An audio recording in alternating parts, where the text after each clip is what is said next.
ഈ കളവ് പറയുന്നവരെ കണ്ടുപിടിക്കാൻ ജോത്സ്യത്തിൽ വല്ല വഴിയുണ്ടോ? മഷിനോട്ടം കൊണ്ട് കാണാതായ കളവ് മുതൽ കണ്ടുപിടിക്കാൻ പറ്റും കുട്ടിയെ. എന്നാ പിന്നെ അതൊന്ന് പ്രയോഗിച്ചാ അനാഥയാണെന്ന് പറയുന്ന ഇവളുടെ നാടും വീടും കുടുംബവും കൂട്ടുകാരും എല്ലാം എന്തിന് ഇവളുടെ ജില്ല വരെ തെളിഞ്ഞു വരില്ലേ?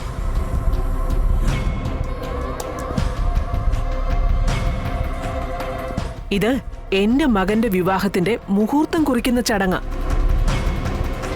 ഇവിടേക്ക് നിന്നെ ആരും അഭിപ്രായം പറയാൻ വിളിച്ചില്ല.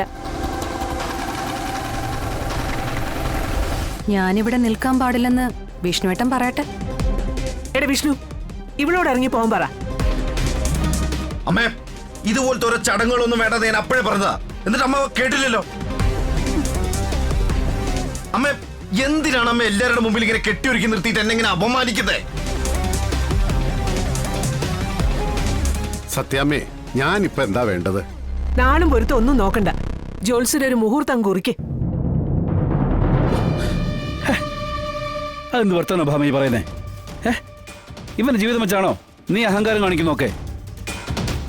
രാഘവേട്ട, ഒരു അനാഥ പെണ്ണിന് ഒരു ജീവിതം കൊടുക്കാൻ എന്റെ മകൻ തയ്യാറാ.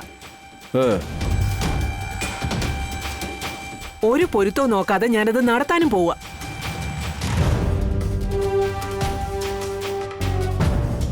ഒരു അനാഥയ്ക്ക് കൊടുക്കുന്ന ജീവിതത്തിന്റെ നന്മയിൽ ഉള്ള രാശിദോഷമൊക്കെ അങ്ങ് മാറിക്കോളും. അതിനാരാ അനാഥ? ഇവളോ? ഇവൾക്കൊരച്ഛനും അമ്മയുണ്ട്. അവരൊരുക്കിയ വിവാഹ നിശ്ചയ പന്തലിൽ നിന്നും അവരെ ധിക്കരിച്ച ഇറങ്ങിപ്പോന്നത് ഇവള്.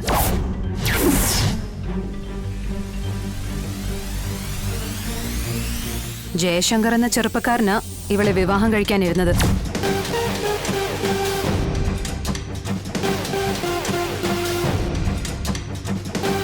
ശരിയല്ലേടി?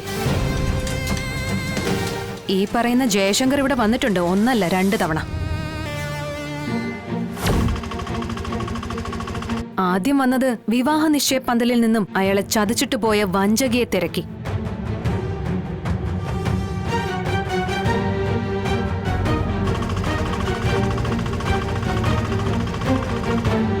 അന്ന് അയാൾ കാണിക്കാൻ ശ്രമിച്ച ഫോട്ടോ ഇവിടെ ആർക്കും കാണാൻ കഴിഞ്ഞില്ല.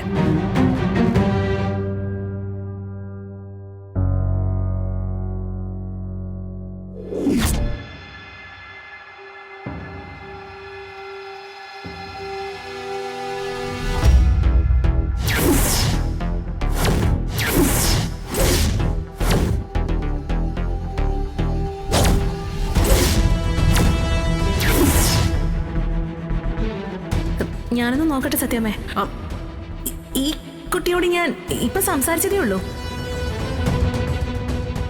ഞാൻ കാറിൽ വരായിരുന്നോ, അവിടെ വെച്ച് ഈ കുട്ടി ലിഫ്റ്റ് ചോദിച്ച് കൈ കാട്ടി. അന്ന് ആ ഫോട്ടോ കാണാൻ കഴിഞ്ഞിരുന്നെങ്കിൽ ഇന്ന് ഈ ചടങ്ങ് ഇവിടെ നടക്കില്ലായിരുന്നു.